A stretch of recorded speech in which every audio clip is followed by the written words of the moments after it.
நீங்க பாவத்தை செய்யறது 3 வகையா செய்றீங்க. நீங்க அதனுடைய பலனையும் அனுபவிக்கிறது 3 வகையா. மனத்தளவுல துன்பம், உடம்பு அளவுல துன்பம், அப்புறம் சொல்லால் செய்த பாவம் இருக்குல்ல, புறம் பேசுறீங்க, கோல் சொன்னீங்க, அடுத்தவங்க குடிகெடுத்தீங்க. இதற்கு 1க்கு 10ஆக 100ஆக உங்களுடைய உடம்பளவுல துன்பத்தை நீங்க அனுபவிக்கணும். நீ பாவம் செய்யாம இரு என்று போதிச்சாங்க. இதுதான் வள்ளலார் சொல்றாரு, பாவி இரவில் எழுந்தருளி பாவியேனை எழுப்பி. எத்தனையோ இறை தூதர்கள் இங்க வந்தாங்க. இயேசுவினுடைய வருகை மட்டும் கொஞ்சம் டிஃபரெண்ட். என்னன்னு கேட்டீங்கன்னா, நான் ஒட்டு மொத்தமா எல்லாருடைய பாவங்களையும் சேர்த்து அள்ளி நான் கொண்டு வர போறேன். அதன் மூலமாக நிறைய பாடுகளை சுமக்கணுமப்பா. இல்ல, நான் ஒருத்தன் தானே சுமந்துட்டு வந்துடுறேன். மக்கள் செஞ்ச பாவத்துக்கு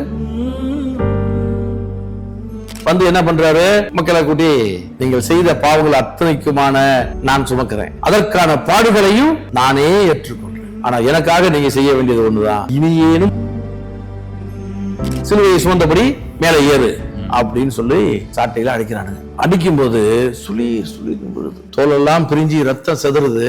2 பக்கமும் மக்கள் கூடி இருந்து ஆர்ப்பரிக்கிறாங்க. ஆகா, நம்ம செஞ்ச பாவத்துக்காக இறை மகனாரி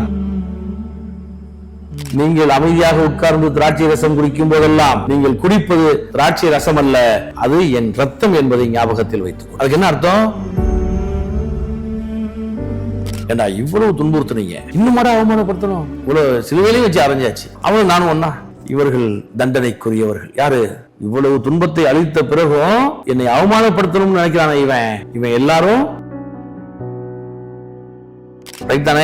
இதுல மக்கள் அத்தனை பேரும் எண்ணத்தால் செய்த பாவத்திற்கு இவர் மனசளவுல அவமானத்தை உணர்ந்தார். மக்கள் அத்தனை பேரும் சொல்லால் செய்த பாவத்திற்கு உடல் துன்பமாக உணர்ந்தார். மக்கள் அத்தனை பேரும் செயலால் செய்த பாவத்துக்கு மீண்டும். இப்ப இதுல நல்லா நீங்க கவனிச்சீங்கன்னா, இந்த எண்ணத்தால் செய்யற விஷயம், சொல்லால் செய்யற விஷயம், செயலால் செய்யற விஷயம், இந்த 3 இருக்கு. துன்பமும் நீங்க பாவத்தை செய்யறது 3 வகையா செய்றீங்க. எண்ணத்தால், சொல்லால், செயலால். நீங்க அதனுடைய பலனையும் அனுபவிக்கிறது 3 வகையாக. மனத்தளவுல துன்பம், உடம்பு அளவுல துன்பம், அப்புறம் உயிர் அளவுல துன்பம். மனம், உடல், மனம், உயிர், இந்த 3 தான். ஓ, அந்த 100 மடங்கிறது இப்படித்தான் திரும்பி வரும் நம்மளுக்கு. ஆமா.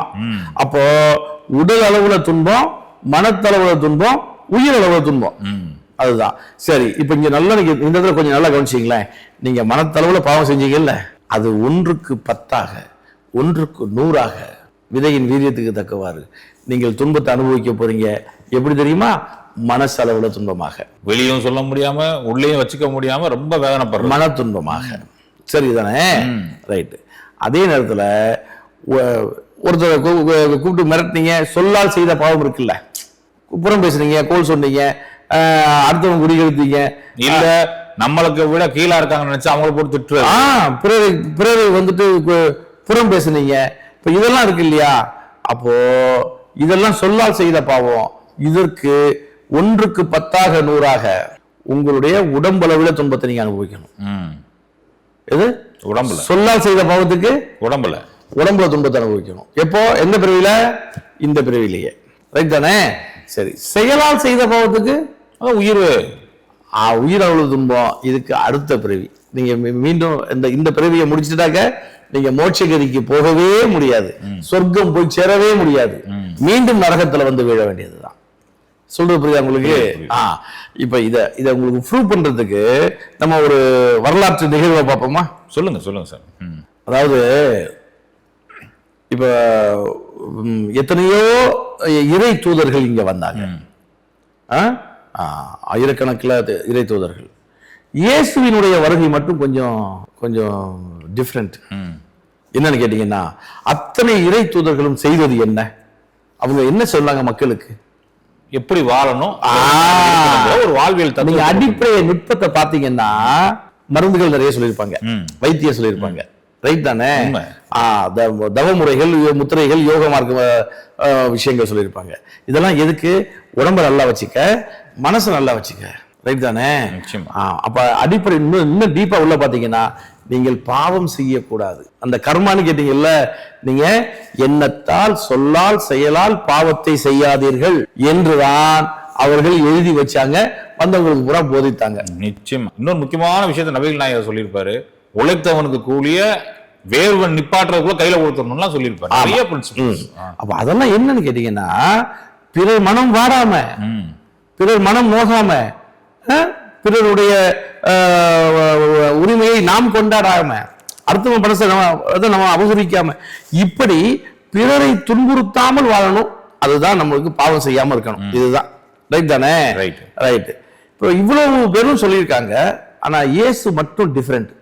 வாழ்ந்துட்டே போயிட்டாங்க. அவர் என்னன்னா, இப்ப நான் ஒரு கற்பனையா ஒண்ணு பண்ணுவோம். நான் இது என்னோட கற்பனை தான், அதை யாரும் தவறா எடுத்துக்க வேணா, ஒன்றும் தவறாகவும் இருக்காது. இப்போ அவருக்கு வருகைக்கு முன்னாடி இப்போ அப்பாட்ட பேசுறாரு, இறைவன்கிட்ட பேசுறாரு. அப்பா, இறை தூதர்கள் ஏகப்பட்ட பேரை அனுப்பிச்சிட்டீங்க, இந்த முறை நான் போயிட்டு வரேன் அப்படின்னு சொல்றாரு. இறைவன் எதற்கும் தடை சொல்வதில்லை. ரைட், செய். என்ன திட்டம்? இப்ப நான் யோசிச்சு பார்த்தா, இப்ப பூமியில அவ்வளவு பேரும் இன்னும் கஷ்டத்தை துன்பத்தை அனுபவிச்சுட்டு தானே இருக்காங்க. காரணம், அவனும் பாவம் செய்யறான். எவ்வளவோ இறை தூதர்கள் போய் நீ பாவம் செய்யாம இரு என்று போதிச்சாங்க. சொன்னால் கூட இந்த மனிதர்களுக்கு அதை ஃபாலோ பண்ண முடியல. அப்போ இதுதான் வள்ளலார் சொல்றாரு, ஓதி முடியாது என்போல் இவ்வுலகம் பெறுதல் வேண்டுவனுங்கிறாரு. இறைவா, இவர்களுக்கு சொல்லி என்னால புரிய வைக்க முடியல. அருட்பேராற்றலை இறைவனிடம் வந்து வாங்கி மக்களுக்கு கொடுத்தவர் அருட்பெரும் ஜோதி, அவர் சொல்றாரு, இவர்களுக்கு ஓதி முடியாது, மக்களுக்கு என்னால் அறிவுரை சொல்லியோ எழுதி வைத்தோ அவர்களை வாங்கி படிக்கிறாப்ல. நான் எழுதுனதை வாங்கி படிக்கிறான், ஆனா அதன்படி நடக்குமான்னு என்ன நிச்சயம் இருக்கு? அதனால ஓவி முடியாது இறைவா என்போல் இவ்வுலகம் பெறுதல் வேண்டுவனேன்னு பாடுறாரு. ஆக்சுவலா இது என்ன நடப்புனா, ஒரு முறை வந்துட்டு வீட்டுக்கு வெளியில வாசல் படியில ஒரு திண்டுல படுத்திருக்காரு. அதாவது அந்த முகப்புல வீட்டுக்கு வெளியில திண்ணு இருக்கும்ல, திண்ணில படுத்திருக்காரு. மிட் நைட்ல இறைவன் வர்றார், அருட்பெரும் ஜோதி ஆண்டவர் வர்றார். வந்து ராமலிங்கம் ராமலிங்கம்னு தட்டுறாரு. இப்ப இவரு கண் விழிச்சு பார்க்கிறார், இறைவன் நிற்கிறார். இறைவா அப்படின்னு சொல்லி சிலாகித்து வணங்குறாரு. இப்போ அருட்பெரும் ஜோதியாக மாறி 2 கண்களின் வழியாக வள்ளலாருடைய உடம்புக்குள்ள போயிடுறாரு. யாரு? இறைவன். இப்ப வள்ளலாருக்கு பேரின்ப பெருவெளியில திளைக்கிறார். ஆஹா, என்ன அற்புதமான ஒரு அனுபவம். சரி, இது வருவதற்கு என்ன வேணும்? மனசுக்குள்ள கல்மிஷம் இல்லாம இருக்கணும். வள்ளலாருக்கு கல்மிஷம் இல்ல, இறைவன் உள்ள போயிட்டாரு, உடம்புக்குள்ள ஆட்கொண்டு அருளினார். அப்போ மனிதர்களுக்கு கல்மிஷம் இருக்கிறது, கெட்ட எண்ணங்கள் இருக்கு, அதனால இறையருள் உள்ளுக்குள்ள போறதுக்கான வாய்ப்பு குறைவா இருக்கு. சரி, அந்த மாதிரி கல்மிஷங்கள் எல்லாம் விட்டுருங்க, கெட்ட புத்திகளை விட்டுருங்க, கெட்ட எண்ணங்களை விட்டுருங்க, பிறரை துன்புறுத்தாதீங்க, பாவம் செய்யாதீங்க அப்படின்லாம் சொல்லியாச்சு. ஓதி முடியல. நீனா வந்து எனக்குள்ள வந்து இல்ல, அது போல எல்லாருக்கும் அந்த இதே அனுபவத்தை கொடுத்துரு அப்படின்னு வள்ளலார் இறைவன் அழுது கேட்கிறார். அவர் அந்த அருப்பாவை அந்த அந்த பாடல் வரிகளை சொல்றேன். பாவி இரவில் எழுந்தருளி பாவியேனை எழுப்பி அருள் ஜோதி அளித்து என் அகத்தே சூழ்ந்து கலந்து துலங்குகின்றாய். ஜோதி நடுஞ்சை பேரின்ப நிதி நான் பெற்ற நெடும் பேற்றை ஓதி முடியாது என்போல் இவ்வுலகம் பெறுதல் வேண்டுவனே அப்படின்னு பாடுறாரு. அப்போ ஓதி முடியாது, இவர்களுக்கு சொல்லி போக முடியாதுங்க, எனக்கு தானா வந்தீங்கல்ல, அது போல ஒவ்வொரு மனிதன்ட்டையும் போயிடுங்களேன் அப்படின்னு இறைவன்ட்ட வேண்டி கேட்டார். இப்போ இத மெயின் பண்றாரு, இது போல யோசிக்கிறாரு. அதுக்கு முன்னாடியே இயேசுநாதர் எப்படி யோசிக்கிறாருன்னா, இந்த நெகட்டிவ் இருக்கு பாருங்க, அது மல்டிபிள் ஆகக்கூடிய விஷயம். இந்த பழிக்கு பழி வாங்குறான், வன்மம் மிஞ்சுது, குடும்ப பகையா மாறுது, இவன் தாத்தாவை அவன் வெட்டினான், அவன் தாத்தாவை இவன் வெட்டினான், இவன் அப்பாவை அவன், இப்படியே மாறி மாறி மாறி ஒரு பாவம், ஒரு பழி, ஒரு பாவம் அப்படியே டெவலப் ஆகிட்டே போயிட்டு இருக்கும். அந்த நெகட்டிவ் பொல்யூஷனை பூரா அள்ளிட்டு மக்கள் மனசுல இருந்து அந்த தீய எண்ணங்களையும் சேர்த்து அள்ளிட்டா உலகத்துல நெகட்டிவே கிடையாது, ஃபுல் அண்ட் ஃபுல் பாசிட்டிவ் தான் அப்படின்னு விட்டுட்டோம்னு வச்சுக்கோங்க. அதன் பிறகு பாவம் செய்ய மாட்டான் மனுஷன். ஏன்னா அவனுக்கு எந்த யாரையும் போய் துன்புறுத்தக்கூடிய அவசியம் ஏற்பட போவதில்லை. நிச்சயமா. அப்போ என்னால வந்துட்டு போய் நான் அவங்களை எழுதி வச்சு அல்லது சொல்லிக் கொடுத்து அவங்களை கற்பித்து அவர்களை நல்வழிப்படுத்தலாம் முடியாது. முன்னாடி போன தூதர்கள் போல இப்ப நான் போய் ஒரு ஐடியா பண்ண போறேன். அப்பாட்ட சொல்றாரு, என்ன செய்ய போறேன், நான் ஒட்டு மொத்தமா எல்லாருடைய பாவங்களையும் சேர்த்து அள்ளி நான் கொண்டு வர போறேன். கொண்டு வந்துட்டீங்கன்னா அதன் பிறகு என்ன திட்டம், கொண்டு வந்தாச்சுன்னா அப்போ அங்க நெகட்டிவா இருக்காதுல்ல. எங்க இருக்காது, உலகத்துல. ஆமா, உலகத்துல ஆமா நெகட்டிவா இருக்காது, ஃபுல் அண்ட் ஃபுல் பாசிட்டிவா இருக்கும். புதுசா ஒரு பாவத்தையும் செய்ய மாட்டான். ஏன்னா என் ஸ்டேட்மெண்டே அதுதான், எப்பா பாவம் செய்வதற்கு உண்டான வாய்ப்பே இல்லை, நீ அவசரப்பட்டு ஆசைப்பட்டு மீண்டும் ஒரு புதுசா ஒரு பாவத்தை செஞ்சிடாத, எண்ணத்தால் சொல்லால் செயலால் பாவத்தை செஞ்சிடாத அப்படின்னு ஒரு ஸ்டேட்மெண்ட் வேற கொடுப்பேன்.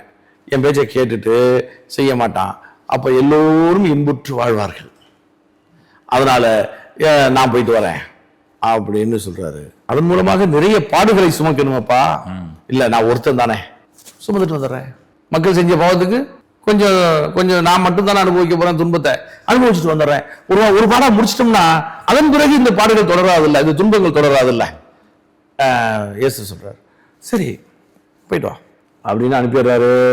இப்போ அப்பா கிட்ட ஒரே ஒரு கேள்விதான், ஒரே ஒரு வரம் தான் கேட்கிறார். யாரு? இயேசு.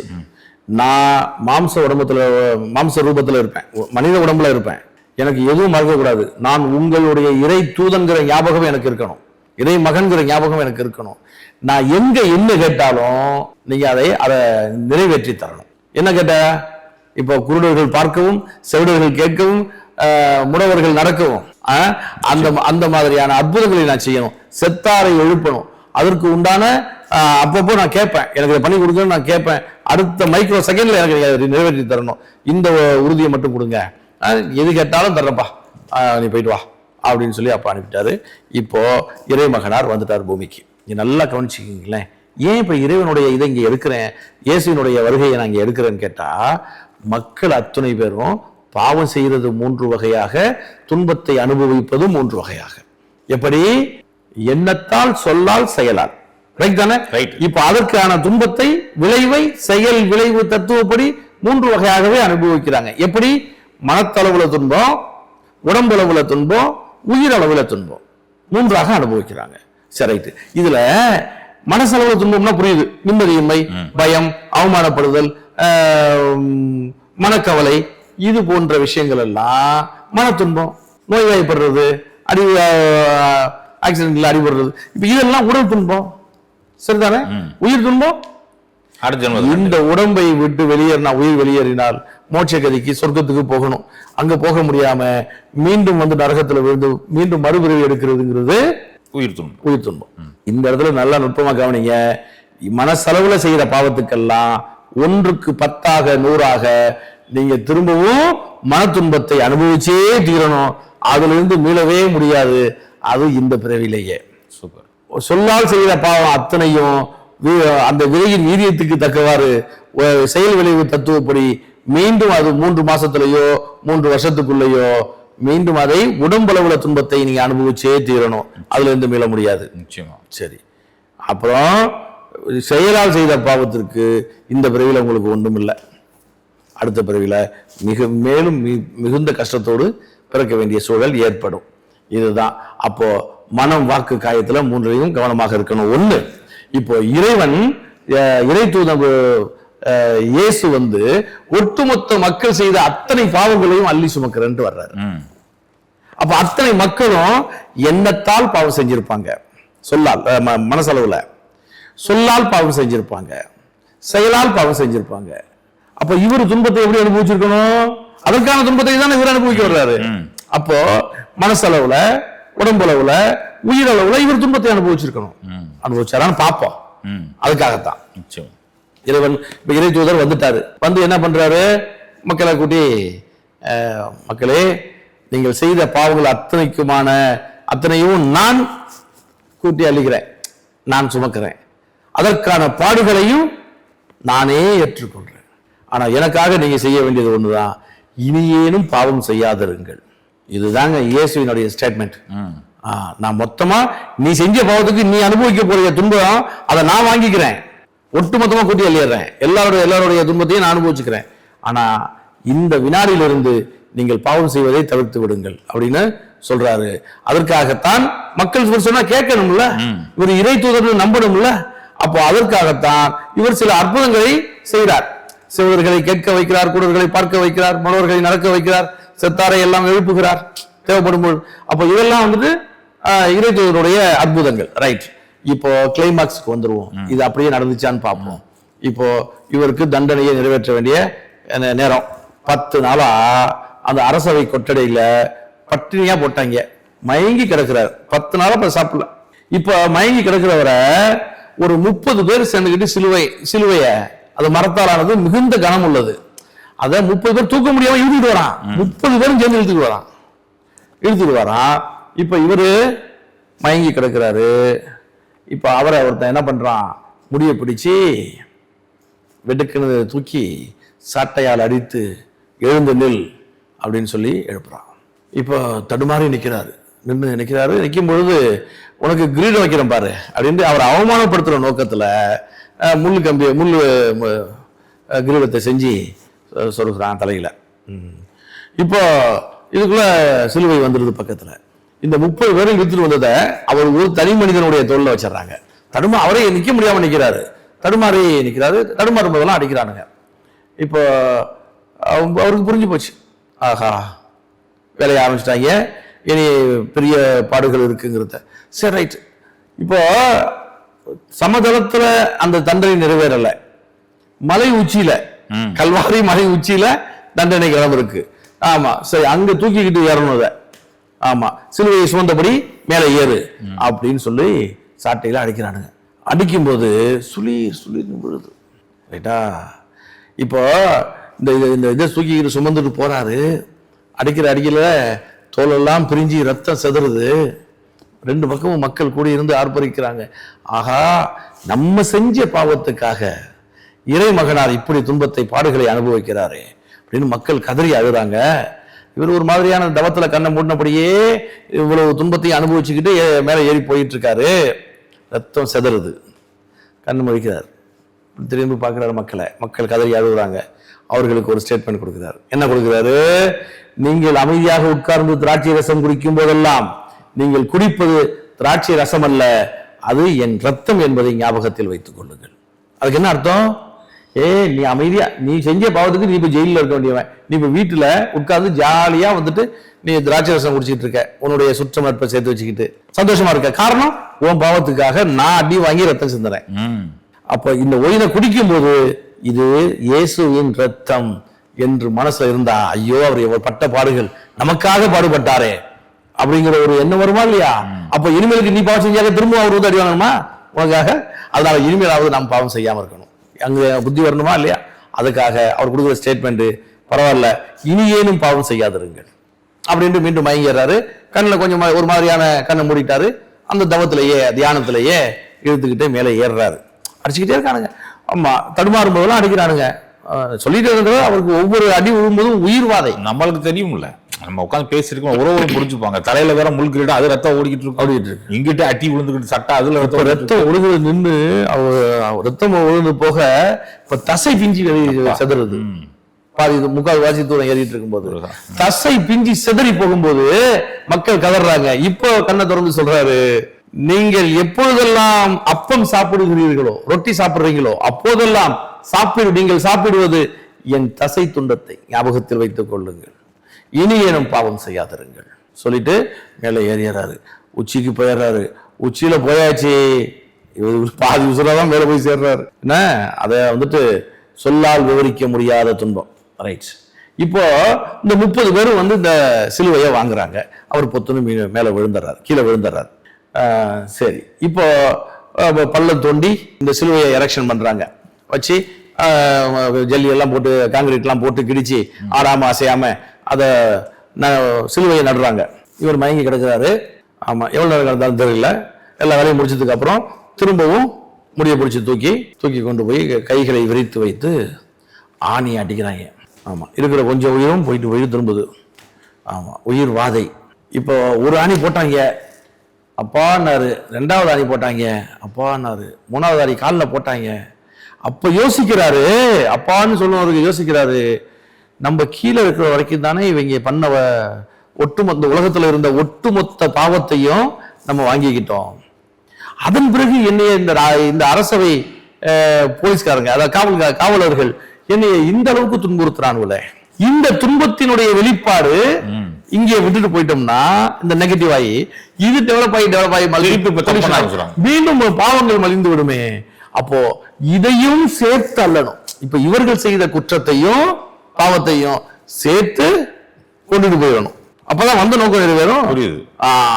அப்ப அப்படி நினைச்சுக்கிட்டு அந்த சிலுவையில் அறைந்த நிலையில இருக்கும் பொழுது கண்ணை திறந்து பிதாவே தாங்கள் செய்வது இன்னதென்று அறியாதவர்களாக இருக்கிறார்கள், என் பொருட்டு இவர்களை மன்னியுங்கள் பிதாவே. ரைட். அப்பாதான் எது கேட்டாலும் தரேன் கொடுத்துட்டாரு, மன்னிச்சாச்சு. அப்பா ஃபுல்லா உலகமே சுத்தமா இருக்கு, சுத்தமாயிட்டு எந்த விதமான கேடும் இல்லை, எந்த நெகட்டிவும் இல்லை, நிம்மதி. வந்த நோக்கம் சிறப்பா நிறைவேறிடுச்சு. பட்ட பாடுகளுக்கு ரைட் ஒரு வகையான நிம்மதியோடு அந்த பாடுகளை சுமந்தபடியே சிலுவையில் அறையப்பட்டிருக்கிறார். யாரு? இறைமகனார் இயேசுநாதர். இப்ப நிம்மதியா கண்ணை மூடுறாரு, மயங்கி சிலுவையில் அறைந்தபடியே லெப்ட் சைட்ல ஒரு சவுண்டு கேட்குது. என்னன்னா ஒரு குற்றப்பத்திரிக்கை வாசிக்கிறான் ஒரு காவலர். என்ன கண்ணை திறந்து பார்க்குறாரு, இந்த வருஷம் இந்த மாசம் 3ஆம் தேதியில இந்த அட்ரஸ்ல இந்த முகவரியில கொள்ளையடிச்சான், கொலை பண்ணான், கற்பழிச்சான், என்னென்னமோ என்னென்ன அயோக்கியத்தனம் இருக்கோ அத்தனை அயோக்கியத்தனத்தையும் பட்டியலிட்டு இந்த பாவத்தை எல்லாம் இவன் செஞ்சான் என்று ஒரு கீழ்மகனை தண்டனை நிறைவேற்றுவதாக அறிவிக்கிறாங்க. கண்ணை திறந்து பார்க்கிறாரு, இதை போலவே சிலுவையில் அறையப்பட்டிருக்கு, இவரை போலவே. அப்போ என்ன அர்த்தம்? என்ன அர்த்தம்? அப்ப இவ்வளவு மக்கள், உலக மக்கள் எல்லாம் திரண்டு இருக்காங்க, இங்க வந்துட்டு எனக்கு அவனுக்கும் ஒரே சிலுவை தண்டனை அப்படின்னா என்ன அர்த்தம்? அவன் அயோக்கிய பைய, அவன் அயோக்கியன், நான் இறை தூதன், நான் உங்க அத்தனை பேருக்குமானவன், உங்களுடைய பாவத்தை அள்ளிட்டு போக வந்தவன், அவனும் நான் ஒண்ணா. அப்போ இவ்வளவு பெரிய மக்கள் சபையில மக்கள் பார்த்துக்கிட்டு இருக்க அவனுக்கு எனக்கு ஒரே மாதிரி தண்டனை கொடுத்து நீங்கள் என்னைய அயோக்கியனாக செலுத்திருக்கிறீங்களா, அவமானப்படுத்துறீங்களா? இவருக்கு அந்த இதுவரைக்கும் பட்ட பாடுகள் வேற, இப்போது இந்த அவமானமாக இதை கருதார். யாரு? இறைமகனார். இந்த அவமானத்தை என்னால் தாங்கவே முடியல. ஏன்னா இவ்வளவு துன்புறுத்துனீங்க, இன்னும் அவமானப்படுத்தணும், இவ்வளவு சிலுவையிலையும் வச்சு அரைஞ்சாச்சு, இப்போ அவனும் நானும் ஒன்னா. சரி, இவர்கள் தண்டனைக்குரியவர்கள். யாரு?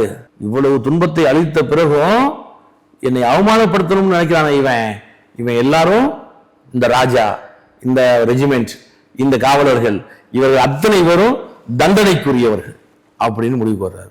ஆன்ம விழிப்பு வருது. வந்த நோக்கம் ஒட்டுமொத்தமா அழிட்டு போறதால வந்தோம். இப்ப இதை விட்டுட்டு இந்த அவமானத்தை ஃபீல் பண்ணி மூச்சு காற்று இயேசுவிடமிருந்து வெளியேறக்கூடிய இந்த மூச்சு காற்று நெகட்டிவ் பொல்யூஷனாக மாறினால், இந்த பாவம் அழிந்தால் இது அப்படியே டெவலப் ஆகி இன்னும் பாவங்கள் அதிகமாயிரும் பழையபடி. நிச்சயமா. அப்போ இதையும் சேர்த்து அள்ளிடணுமே, அந்த நோக்கம் நிறைவேறாம போயிடுமே, இதையும் சேர்த்து எடுத்துருவோம் அப்படின்னு உள்ளுக்குள்ள இருந்து ஒரு எண்ணமும் வருது. இவர் மாம்ச உடம்புல இருக்கிறதுனால இந்த அவமானத்தை அவனால் தாங்கவே முடியல. இருந்தாலும் ஆன்ம விழிப்பு, வந்த நோக்கம் நிறைவேறணும். ஒரு செகண்ட் அப்பாதான் கேட்டா கொடுக்குறாரு. அதனால பிதாவே தாங்கள் செய்யறது இன்னும் தெரியாம என்னை அவமானப்படுத்த முயற்சிக்கிறாங்க, போய் தொலைகிறாங்க, உங்களை மன்னியுங்கள் பிதாவேன்னு சொன்னா வேலை முடிஞ்சுது. ஆனா இவருக்கு கோபம் கடுமையா வருது. இவர்கள் சரி ரைட்டு மன்னிச்சிருவோம், மன்னிப்பு கேட்டுருவோமான்னு ஒரு எண்ணம் வருது, வேண்டான்னு ஒரு எண்ணம் வருது. 50-50 ஊசலாடிக்கிட்டு இருக்கு இயேசுக்கு. சரி, ஒரு கட்டத்துல முடிவு பண்ணிருப்பாரு, சரி கேட்டுடலாம் அப்படின்னு நினைக்கும் போது ரைட் சைட்ல இருந்து ஒரு சவுண்ட் வருது. திரும்பி பார்க்கிறாரு, இதே மாதிரி இன்னொரு ஐக்கனை குற்றப்பத்திரிகை சிலுவையில் அறையப்பட்டு குற்றப்பத்திரிகை வாசிக்கிறான். 2 அயோக்கியர்களுக்கு மத்தியில் அவர்களின் தலைவனை போல என்னை நடுவணிக்க வச்சு என்னை அவமானப்படுத்துறாங்க. இவர்கள் கண்டிப்பாக தண்டனைக்குரியவர்கள். அப்ப வந்த நோக்கம் பரவாயில்ல. இப்ப அப்பாட்ட மன்னிப்பு கேட்கலாமா? கேட்க முடியாது. அப்ப கேட்க முடியாத ஒரு இக்கட்ல கொண்டாந்து நிப்பாட்டிட்டியாப்பா? பிதாவே தாங்கள் செய்வது இன்னது என்று முதல்ல கேட்டார். இப்ப ஏலி ஏலி ஏலி இல்லாமா ஏலி சமக்தனி, என் இறைவா என் இறைவா ஏன் என்னை கைவிட்டீர்? வந்த நோக்கத்தை நிறைவேற முடியாத அளவுக்கு ஒரு சூழ்நிலையை உருவாக்கி என்னை கைவிட்டீங்களப்பா, இவங்களுக்கு மன்னிப்பு கேட்க முடியல. என்னால இவர்கள் தண்டனைக்குரியவர்கள். அப்பதான் அந்த ஸ்டேட்மெண்ட் கொடுக்குறாரு, ஏன் என்னை கைவிட்டீர்னு சொல்லி முடிச்ச உடனே ஒருத்தன் ஈட்டியை வந்து சொருகுறான், உயிர் பிரியுது, பிரிய போகும்போது ஒரு வார்த்தை, ஒரு ஸ்டேட்மெண்ட் கொடுக்குறாரு, ஆக கடைசியாக மீண்டும் 3ஆம் நாள் இங்கேயே நான் உயிர் தெழுவேன்னு சொல்லிட்டு உயிரை விடுறார். ரைட் தானே? இதுல மக்கள் அத்தனை பேரும் எண்ணத்தால் செய்த பாவத்திற்கு இவர் மனசளவுல அவமானத்தை உணர்ந்தார். மக்கள் அத்தனை பேரும் சொல்லால் செய்த பாவத்திற்கு இவர் அடிய சிலுவையில் அறையப்பட்ட தண்டனையை உடல் துன்பமாக உணர்ந்தார். மக்கள் அத்தனை பேரும் செயலால் செய்த பாவத்துக்கு 3 நாட்கள் செஞ்சு வர்றாரு. மீண்டும் நான் உயிரை விட்டா நான் அப்பாட்டல போகணும், சொர்க்கத்துக்குள்ள போகணும், மீண்டும் இங்கேயே உயிர் தெழுவேன், மறுபிறவி இருப்பேன்னு சொல்றாரு. அப்போ மக்கள் செய்த செயலால் செய்த பாவத்திற்கான தண்டனையை நானே மீண்டும் 3ஆம் நாள் பிறந்து அனுபவிப்பேன்னு சொல்றார். அப்போ மக்கள் இதிலிருந்து தெளிவாக நம்ம புரிஞ்சுக்க வேண்டிய விஷயம் என்னன்னா, எண்ணத்தால் செய்த பாவம் நமக்கே 1க்கு 10ஆக 100ஆக மனத்தளவில் துன்பத்தை தந்தே தீரும் செயல் விளைவு தத்துவம். நிச்சயமா. சொல்லால் செய்த பாவம் 1க்கு 10ஆக 100ஆக உடம்பளவுல துன்பத்தை அனுபவித்தே தீரணும். செயலால் செய்த பாவத்துக்கு மறுபிறவி, மீண்டும் நரகம். ஆகவே நம்ம மனம் வாக்கு காயத்தால் நம்ம சுத்தமாக முடிந்தவரை பாசிட்டிவாக இருக்கணும் அப்படின்னு கேட்டுக்கிறேன். நிச்சயமா அந்த பாசிட்டிவ் மூலம் கர்மாவை குறைக்க முடியுங்கிறது விளக்கத்தை ரொம்ப ரொம்ப நன்றி சாமி. உங்க பொண்ணான நேரத்தை செலவழிச்சு நம்ம உறவுகளுக்கு இவ்வளவு விளக்கம் எளிமையாகவும் அருமையாகவும் கொடுத்ததுக்கு ரொம்ப நன்றி. சுகமே சொல்க.